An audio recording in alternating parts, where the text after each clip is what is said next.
जादुई गुफा का खजाना।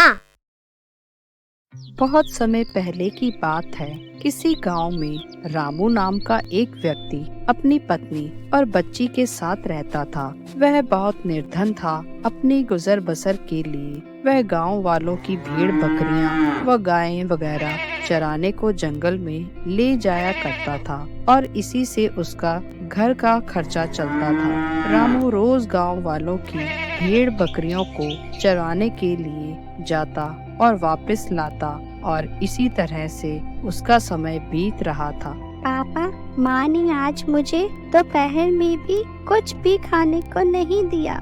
क्यों गीता, तुमने हमारी बेटी को भूखा क्यों रखा? बेटा, अब मैं आ गया हूँ, अब हम दोनों मिलकर खाना खाएंगे। रामू को बहुत दुख होता था जब वह अपनी बीवी और बच्ची को भर पेट खाना भी नहीं खिला पाता था। उसकी पत्नी गीता समझदार थी, वह कभी भी शिकायत नहीं करती थी।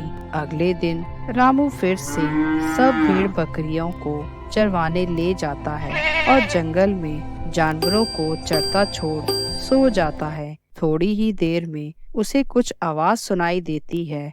वह देखता है वहीं जंगल के एक विशाल पहाड़ी पर एक गुफा है जिसमें कुछ लोग अंदर गए। उसने देखा कि दो लोग वहीं उस गुफा के बाहर खड़े होकर बोलते हैं, खुल जा सिम सिम, और गुफा खुलती है और वह अंदर चले जाते हैं। यह देखकर रामू के मन में भी उत्सुकता हुई कि क्यों ना वह भी गुफा के अंदर चलकर देखे, क्या पता वहाँ कोई बड़ा खजाना ही मिल जाए। रामू ने उन दोनों व्यक्तियों के जाने का इंतजार किया। जैसे ही वह वहाँ से चले गए, रामू फिर उस गुफा के पास जाकर बोलता है, खुल जा सिम सिम, और गुफा खुल जाती है। रामू गुफा के अंदर प्रवेश कर जाता है और वह देखता है वहाँ तो बहुत सा सोना, हीरे और जवाहरात बिखरे हुए थे।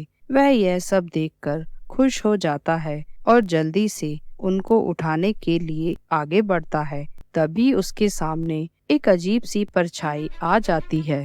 अरे कौन कौन हो तू?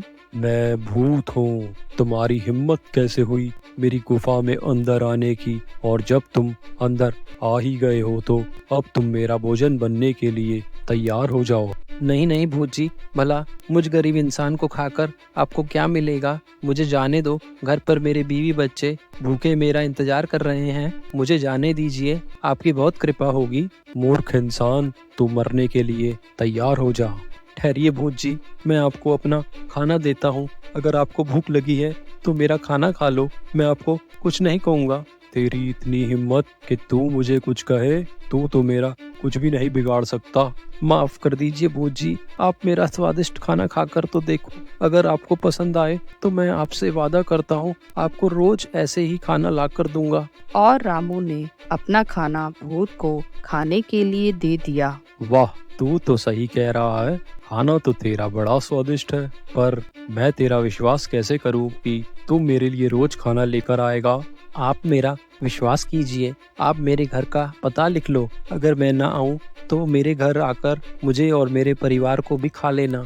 अच्छा तो ठीक है, अगर तुम रोज मेरे लिए खाना लेकर आओगे तो मैं तुम्हें सोने का एक सिक्का दिया करूँगा। और ध्यान रहे, जिस दिन तुम नहीं आए वो दिन तुम्हारा और तुम्हारे परिवार का आखिरी दिन होगा। जी जी भूत जी, अब मैं चलता हूँ, कल खाना लेकर आऊँगा आपके लिए। रामू जल्दी से उस गुफा से बाहर आ जाता है और सभी जानवरों को साथ लेकर वापस अपने गांव लौट आता है। और घर पहुंचकर उसने अपनी पत्नी को अपने साथ हुई सारी बातें बता दी।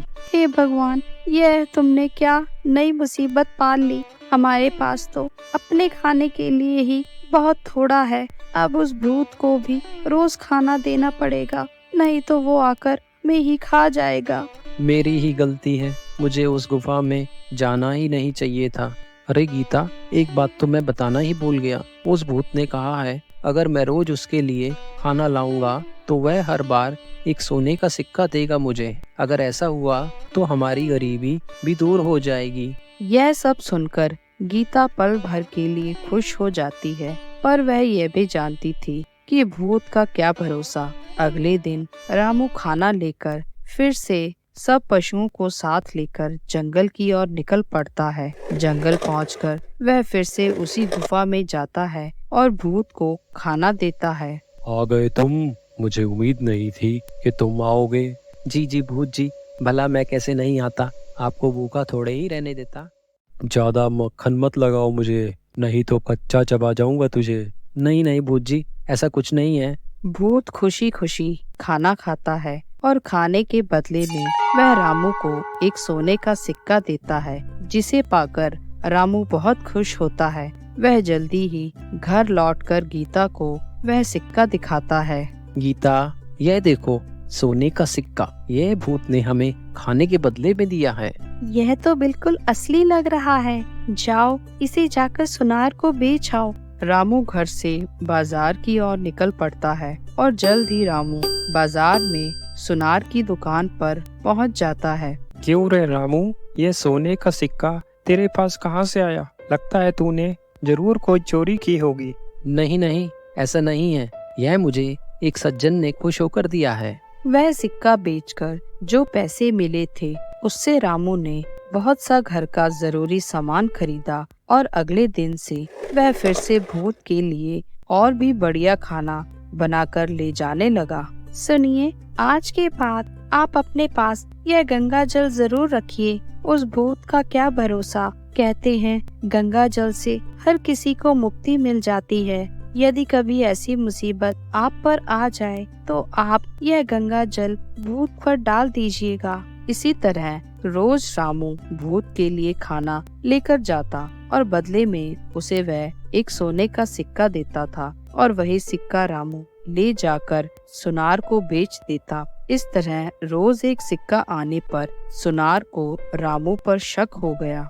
लगता है रामू के हाथ कोई खजाना लग गया है, चलकर देखना पड़ेगा। सुनार रात भर रामू के घर के बाहर बैठा रहता है, इसी इंतजार में कि आखिर सोने के सिक्कों का क्या राज है। और जैसे ही सुबह हुई, रामू हाथ में खाना लेकर गुफा की ओर निकल पड़ता है। सुनार भी उसका पीछा करते हुए गुफा के पास तक आ जाता है। थोड़ी देर बाद वह रामू को सोने का सिक्का लाते हुए देखता है। ला रामू, यह सिक्का मुझे दे दे, नहीं तो मैं सब गांव वालों को बताऊंगा कि तू चोरी करके लाया है। नहीं नहीं सेठ जी, मैं चोरी करके नहीं लाया। आप भी गुफा के अंदर जाओ और आपको भी सोने का सिक्का मिल जाएगा, परंतु अंदर जाकर आप यही कहिएगा कि आज मैं आया हूँ और जल्दी से मुझे सिक्का दो। और जाने से पहले आप ये गंगा जल अपने पास रख लीजिए, यह आपकी रक्षा भी करेगा। रामू की बातों में आकर सुनार ने बिल्कुल वैसा ही किया। वह जल्दी से गुफा में गया, बिना यह सोचे विचारे कि अंदर कोई बड़ी मुसीबत भी हो सकती है। कौन हो तुम? आज मैं आया हूँ और जल्दी से मुझे सिक्का दो। तेरी इतनी हिम्मत, मुझसे ऐसे बात करता है? और इतना कहकर भूत ने उस सुनार को खा लिया और साथ ही भूत ने जाने अनजाने गंगा जल भी ग्रहण कर लिया, जिससे कि भूत को भी मुक्ति मिल गई। ऐसे ही और मजेदार वीडियोस देखने के लिए लाइक, कमेंट, शेयर और सब्सक्राइब करें हमारे चैनल को। Thank you. Bye bye.